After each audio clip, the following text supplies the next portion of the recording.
Welcome to the vegan method. In this video I'm making vegan gnocchi. For the gnocchi I've got 3 medium Maris Piper potatoes, which is about 540 grams, and I've got 200 grams of all-purpose flour and a teaspoon of salt, and that is all you need to make a nice tasting homemade gnocchi. I've got a pan of water. I'm just going to put the potatoes in and bring it to the boil. And I'm just going to show you the 2 things that I've used here that might be classed as slightly specialist for the kitchen, and that's a potato ricer and a gnocchi board. This is to get potatoes without any lumps in. You can use a masher, but I prefer a potato ricer, and the little gnocchi board is to get the shapes of the gnocchi before you cook them in some water later. It has been cooking for around 40 minutes, and I'm just going to stick a knife, or you can use a toothpick, right through the potato to see if it's soft. These are actually cooked, so I've taken them out of the pan and I'm just going to peel them while they're still hot.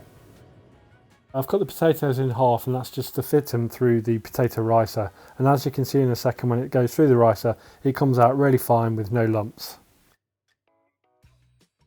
So I'm just going to sprinkle the salt over the potatoes and then add the flour, and I'm going to use a pastry scraper, or you can use a knife, just to start mixing it in to make it into a dough. So I'm just going to get my hands in there now to make sure I can get all the flour and the potato soaked in together, and then I'm going to start shaping it into little sausage shapes ready to be turned into gnocchi.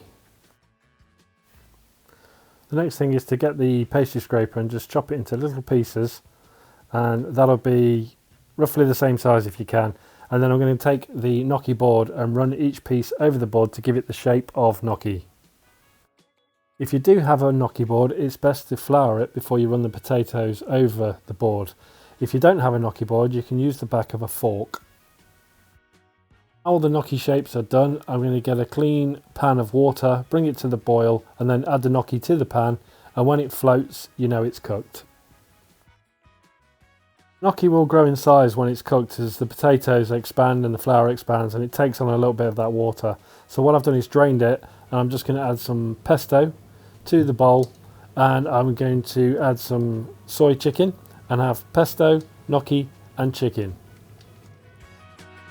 So it takes a little bit of effort to make gnocchi, but it's definitely worth it. It's very tasty, and this turned out really nice. Again, it lost a bit of the shape in the cooking, but the taste wise it was perfect.